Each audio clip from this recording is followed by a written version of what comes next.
किसान साथियों राम राम। आशा और उम्मीद करता हूं कि आप सब ठीक ठाक हो। साथियों, आज हम चर्चा करने जा रहे हैं सरकार के एक अहम फैसले की। और मैं आपको बता देना चाहता हूं कि जो ही मेरे पास कोई अपडेट आती है, जो ही सरकार के इनपुट आते हैं, जब वो किसानों के पक्ष में हो या विपक्ष में हो, मैं आपको सदा कहता हूं कि मैं वो जानकारी आप तक पहुंचाने की भरपूर कोशिश करूंगा। और वीडियो के माध्यम से आप तक जो जानकारी मेरे पास आती है वो आपको देने की कोशिश करूंगा।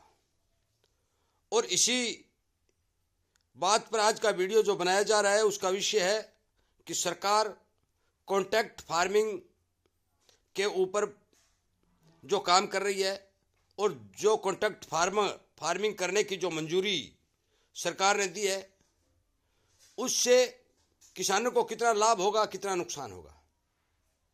साथियों, दाल वाली फसलों के ऊपर सरकार ने कॉन्ट्रैक्ट करके एमएसपी पर खरीद करने की गारंटी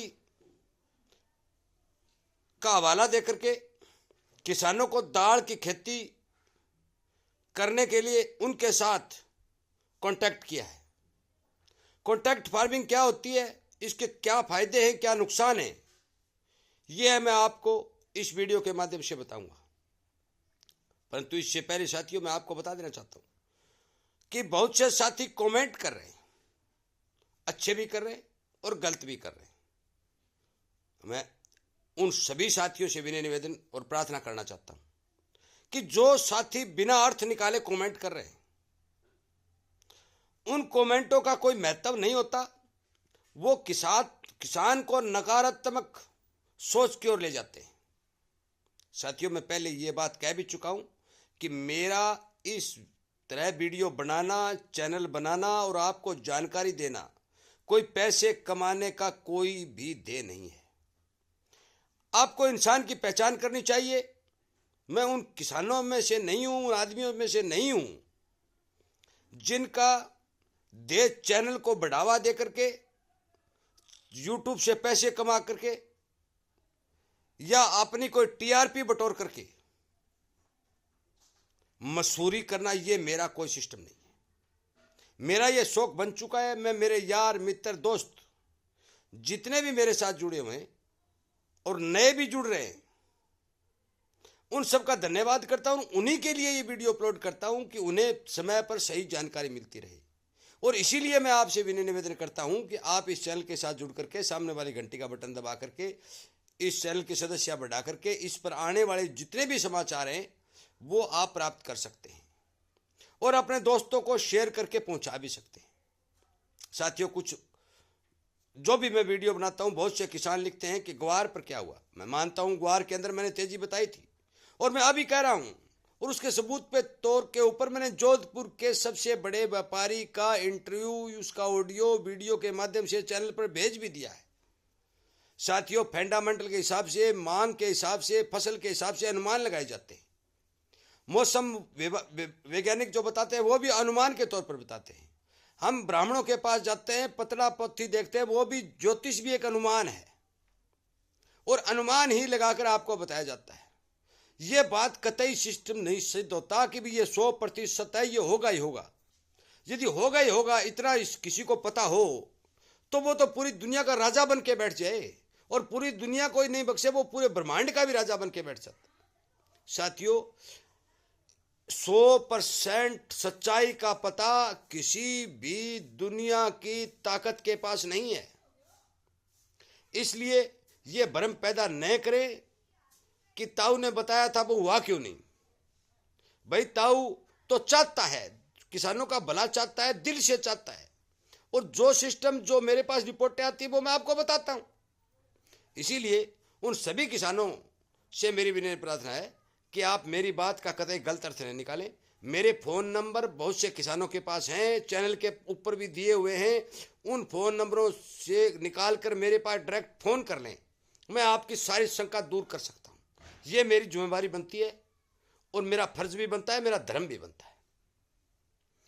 अब हम बात करना चाहते हैं कि कॉन्ट्रैक्ट फार्मिंग। साथियों, जिन किसानों के खेतों के अंदर सरकार दालों की खेती करवाने जा रही है, 2000 हेक्टेयर के लगभग की जमीन के ऊपर दाल की खेती करने के लिए कॉन्ट्रैक्ट वेस के ऊपर साइन भी हो चुके हैं। सरकार ये चाहती है कि ज़्यादा से ज़्यादा दालों का उत्पादन हमारे भारत के अंदर पैदा हो, हमें बाहर से दाल नहीं मंगवानी पड़े। साथियों, मैं मानता हूं कि ये बात ठीक है कि बाहर से नहीं मंगवानी पड़े, परंतु कई बार ऐसा होता है कि किसान के खेत में मौसम की मार पड़ती है और अनाज के अंदर वो क्वालिटी नहीं होती जो कॉन्टैक्ट करने वाला चाहता है। आज तक कॉन्टैक्ट फार्मिंग अभी मौके पर चल रही है। मेरे गांव में भी एक मूली के बीज के लिए कॉन्टैक्ट हुआ है, जिसका 11,000 रुपये कुंटल के हिसाब से सौदा तय हुआ है कि आपके खेत के अंदर जितना बीज पैदा होगा हम 11,000 रुपये कुंटल ले लेंगे। मेरे खेत के साथ में एक पड़ोस है, उसमें भी ये 2 कंपनी जो आई है, उन्होंने सरसों का ट्रायल लगाया है, वही कॉन्टैक्ट बेस पर ही हुआ है। साथियों, ये कॉन्टैक्ट बेस खेती कई वर्षों से चल रही है, परंतु इसका बहुत से किसानों को पता नहीं था। अब जो है ये उजागर हो चुकी है, अब ये इसकी मशहूरी हो चुकी है, हर जगह इस बात का प्रचार हो चुका है कि आज कॉन्टैक्ट करके खेती करिए।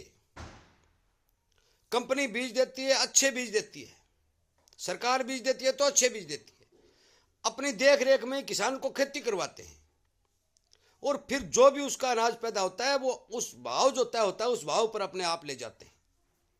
यदि उस भाव के ऊपर वो खरीदार जो कॉन्टैक्ट करने वाला है वो ले जाता है तो बढ़िया बात है, परंतु यदि वो नाकर मुकर करता है तो किसान का खर्चा उस खेती पर इतना बढ़ जाता है कि साधारण खेती से 1.5 गुना 2 गुना ज़्यादा खर्चा होता है। क्योंकि कॉन्टैक्ट बेस के ऊपर खेती करवाने वाले, चाहे वो सरकारी सिस्टम हो चाहे वो कंपनी हो, वो उस खेती के ऊपर इतना पूरा खर्च डालते हैं कि उस भाव में यदि उस अनाज को बाजार में बेचा जाए तो किसान को 1 रुपया नहीं बचता, उसको नुकसान होता है। परंतु यदि खुद वो खरीद के ले जाती है तो किसान को बचत होती है। साथियों, फायदा तो इसमें यह है कि यदि आपका माल मौसम के हिसाब से आपकी क्वालिटी सही निकली आती है तो मान के चलो कि आपको कॉन्टैक्ट फार्मिंग में फायदा है। और यदि आपकी क्वालिटी थोड़ी घट जाती है, क्योंकि भगवान का कोई पता नहीं, मौसम का कोई पता नहीं।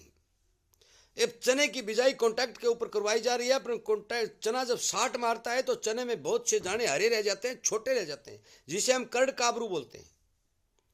यदि उनकी संख्या ज़्यादा होगी तो कॉन्टैक्ट करने वाला वो माल नहीं खरीदेगा, और वो माल यदि मंडी में किसान ले जाके बेचेगा तो उसका भाव जो नॉर्मल अनाज बिकेगा उसी के हिसाब से बिकेगा। परंतु उस खेत के ऊपर खर्चा जो कॉन्टैक्ट बेस पर खेती करवाने हैं वो वाले हैं, वो खर्चा उस पर इतना डलवा देंगे कि यदि किसान उस बेस के ऊपर अनाज बेचता है तो किसान को नुकसान होगा। साथियों, होगा क्या इस बारे में पता नहीं चलता, क्योंकि अभी कॉन्टैक्ट बेस पर फार्मिंग को सरकार ने मंजूरी दी है और लगभग 2,000 हेक्टेयर के अंदर खेती की शुरुआत हो चुकी है। ये 5 और 10 और 20, 30, 50,000 हेक्टेयर तक बढ़ती रहेगी। आने वाला समय बताएगा कि कॉन्टैक्ट बेस के ऊपर खेती करने वाले किसानों को फायदा हुआ है या नुकसान हुआ है। परंतु आज मेरा वीडियो बनाने का एक मकसद है कि यदि आपके पास कोई कॉन्टैक्ट बेस के ऊपर खेती करने वाली कंपनी या कोई समय से संस्था या कोई सरकार आपके पास कॉन्टैक्ट बेस पर खेती करती है तो आप इस बात पर विचार जरूर करें कि हम कॉन्टैक्ट तो कर रहे हैं, इसमें खर्च कितना लगेगा, और यदि ये संस्था, ये कंपनी और सरकार यदि नाकर मुकर कर गई तो उसके बाद हमें क्या बचेगा या नहीं बचेगा। इस बात पर विचार करना किसान के लिए बहुत जरूरी है, नंबर 1। नंबर 2, जो भी संस्था, चाहे सरकार चाहे कंपनी आपसे कॉन्टैक्ट बेस पर खेती करवा रही है, आप उससे 1 पैसा नकद न लें, क्योंकि बहुत सी कंपनियां जो कॉन्टैक्ट बेस पर खेती करवा रही हैं, जो सब्जियों की खेती करवा रही हैं, वो किसान को पैसा देती हैं। आप कंपनियों से कभी पैसा नहीं लें।